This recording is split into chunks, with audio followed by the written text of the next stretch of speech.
আজকে কিন্তু বাড়িতে বসে, বসে কোনো মতেই ভালো লাগছিল না। মনটা একবারে ভালো হচ্ছিল না। তো বোনকে বললাম যে, "চল না একটু যাবো কোথায় ঘোরাঘুরি করার জন্য।" বোন বলল যে, "যাবি? ঠিক আছে চল। কিন্তু যদি যাবি তাহলে কিচ্ছুই আনবি না।" আমি বললাম, "ঠিক আছে রে বাবা, কিছুই আনবো না।" তো বোন বলল, "ঠিক আছে রেডি হয়ে যা।" তো তারপরে আমরা এখানে রেডি হয়ে গেলাম। আর বোনকে বললাম যে, "বোন একটু তাকা।" বোন বলল, "মার খাবি? মার। আমার কাছ থেকে মার খাবি না হলে এই মলের যে মালিকগুলো আছে তার কাছ থেকে মার খাবি।" আমি বললাম, "কেন রে কেন?" বলছে, "না, না এখানে কোনো কিছু এলাও নেই।" আমি বললাম, "ঠিক আছে বাদ দে।"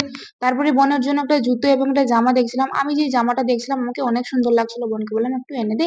বোন বলছে, "না, আমি এত টাকা দিয়ে এনে দিতে পারবো না তোকে।" আমি বললাম, "ঠিক আছে এনে দিতে পারবি না তো ঠিক আছে।" তারপরে বাড়িতে যখন চলে এলাম কিন্তু বোন একটা জিন্স এনেছিল আর একটা টপ এনেছিল। কিন্তু আমি তো ছাড়ার মতন কথা নয়। কারণ আমাকে বোন এনে দেয়নি মানে আমি তো মার কাছে বলবোই বলবো।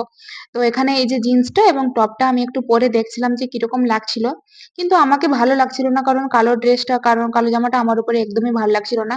আমি মাকে ফোন করে বলে দিলাম, "জানো মা, বোন আজকে ২,৫০০ টাকা দিয়ে জামা এনেছে।" তো মা বলে যে, "ঠিক আছে, ঠিক আছে। সে আমাকে আজকে ফোন করুক তারপরে তার হবে।" তারপরে রাত্রে একটু ডিনার করে নিলাম। এই যে নিজে, নিজে তরকারি রান্না করেছিলাম, সয়াবিন তরকারি আর স্যালাড আর মাছ ভাজা করেছিলাম। সেটা দিয়ে আমি আজকে রাত্রের খাবার শেষ করলাম। আর বোনের জন্য আমি তরকারি রেখে দিলাম যাতে সে